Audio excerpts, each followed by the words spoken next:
guys! Welcome to my vlog! Kami lang dito sa bahay ngayon kasi si Daddy ay nasa work. And Ethan is eating. I'm eating ice cream. Yeah. And baby sister is here just playing. Hi, Baba! So, in this topic, isi-share ko sa inyo kung bakit medyo mahirap dito sa Canada. Medyo lang, kasi kinakaya naman namin. At saka, wala namang madali ngayon. Alam nyo naman, pag buhay, mahirap talaga ang buhay. Habang nabubuhay tayo, mahirap talaga at may mga challenges talaga. Kahit saan tayong lupalop sa mundo. Mahirap at mahirap talaga. Kahit sa Pilipinas pa tayo, mahirap talaga. Ngayon, na ako lang mag-isa dito at saka wala si Daddy, ay ako lahat yung gumagawa. And so, nagluluto ako ng pagkain para kay Daddy mamaya. So, ginawa ko ito na dumpling. Matagal na yan, nilagay ko lang sa freezer. Kanina, mabilis ang ligo habang si Ellie ay hindi pa siya umiiyak. So, wala kasi talaga dito sa Canada, ikaw lahat. Walang tumutulong sa'yo, walang maiiwan sa bata kung if ever may mga ginagawa ka. Tsaka, sa'yo lahat. Walang yaya dito, hindi uso ang yaya dito. So, gaya niyan si Ethan, pinaliguan ko na din siya ng mabilisan. Kasi, gumaling na yung sipon niya. Pwede na siyang maligo. So, hindi ko siya pinapaliguan araw-araw. Kasi, pag araw-araw siya naliligo, ay nagda-dry yung skin niya. Ewan ko. Si Ellie din ay nagda-dry din yung skin niya. So, meron akong ginamot sa face niya. Mostly dito sa mukha eh. Eczema ang tawag. Pag dito kasi, nagda-dry ang mga balat pag winter. O, ayun na nga guys. Kung nasanay ka sa Pilipinas na may yaya at saka may mga katulong, mga ganun, mahihirapan talaga kayo sa adjustment dito. Pero ako kasi sanay ako sa probinsya. Lumaki akong walang yaya, lumaki akong walang, alam mo yung lumaki kami na naging independent, ganon. So naging independent ako simula pa nung bata pa. So, sa mga advice ko naman sa iba, if ever na medyo okay naman na yung income ninyo sa Pilipinas, ay mag-stay na lang kayo. Kasi baka pagdating nyo dito ay magsisisi lang at saka mapofrustrate lang. Ganun ang nangyayari sa karamihan ng mga Pilipino dito. Pero, syempre, kami na talagang ginusto namin dito kasi meron din kaming dahilan ay si Daddy ay nga, nagbabarko siya dati. So, mahirap para sa amin na laging malayo si Daddy. Kaya napag-desisyon na namin dito. Kahit na nagsimula kami sa struggle din, alam mo yung nag-adjust din kami sa lahat. Like sa weather, sa buhay-buhay, mga ganun, mga simpleng bagay. Pero kahit papano ay naka-adjust na. Ang baby ko, umiiyak na siya, nagagalit na. Ogoy. Opo. Mami? Say hi to them. Hi! I am Elisha. Hi! Hi guys! Wala si Daddy, kaya kami lang tatlo. Dito. Pasalamat na lang at mababait yung mga anak ko. Pag may mga kailangan ako, si Ethan nauutusan ko na. Siya yung tumutulong sa akin. Tsaka ito, lilipat din kami ng bahay, kaya ang gulo pa ng bahay namin ngayon kasi nag-aayos na ako para makaalis na kami dito. Nahihirapan na din kami dito kasi kaya nag-decide na kami na aalis dito. Bless you! Bless you! Hi! Pero alam nyo guys, kahit na mahirap dito, kahit papano, medyo okay dito ang buhay kaysa sa atin sa Pilipinas.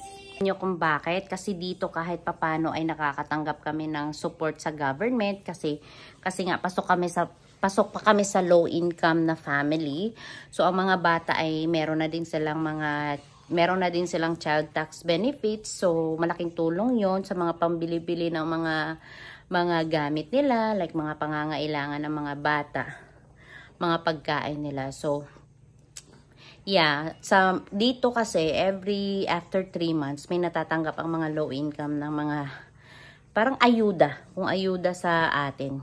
Pero pinaghihirapan mo din 'yon kasi kumbaga parang may return lang sa tax mo, yung binibigyan ka lang ng share ng tulong ng gobyerno. So kahit papano meron. At saka pag nagkasakit ka, wala nga talagang gastos dito kahit magpa-check up ka lang.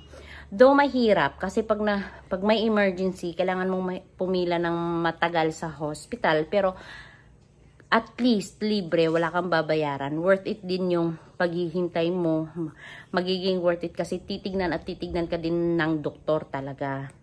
Dati, napag-uusapan din namin ng mag-asawa kung worth it ba yung sakripisyo namin dito.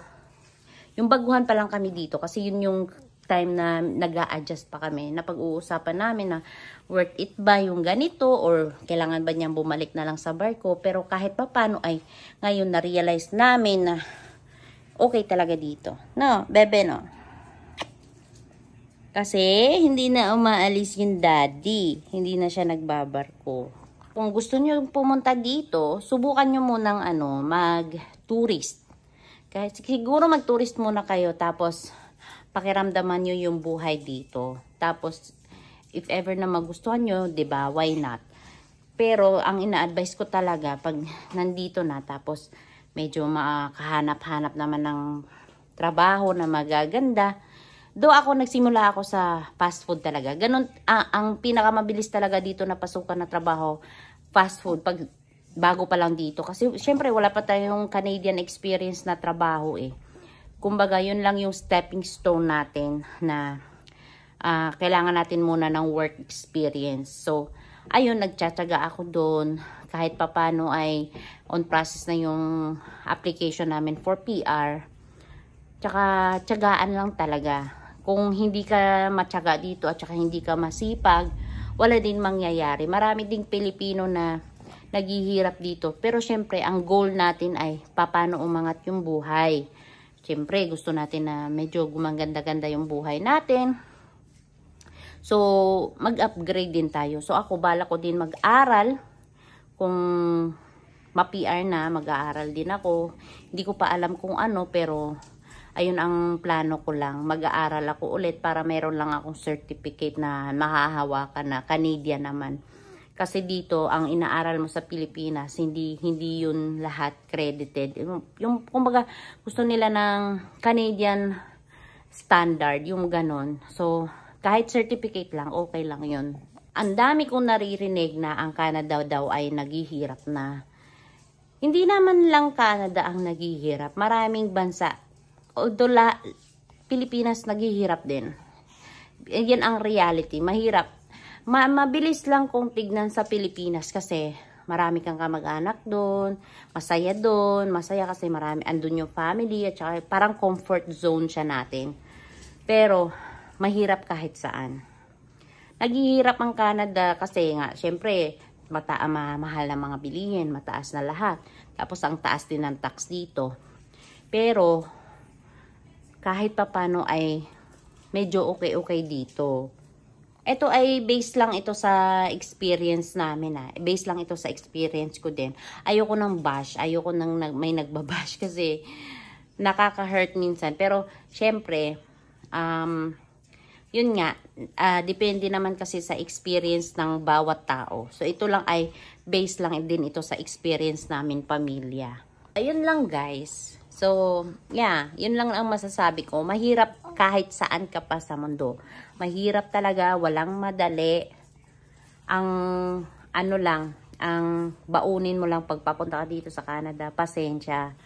Pasensya, mahabang pasensya talaga. At saka sipag, tiyaga talaga. Kasi kung wala kang tiyaga dito, naku, ewan ko na lang saan ka pupulutin. Pero, ang kagandahan dito sa trabaho ay kung oras mo na. Kung mag-o-overtime ka, babayaran ka ng company. Kahit small company pa yan, kahit ako sa Wendy's, hindi ko naman naranasan na overtime doon. Pero, pag time mo nang umuwi, uuwi ka talaga. 5 p.m., 5 p.m. uwi ka na. Hindi ka pwedeng mag-extend na ng kasi bawal dito. Yun lang guys. Ayun lang ang mai-share namin. Mahirap, pero worth it. So, hanggang dito na lang guys. Bye!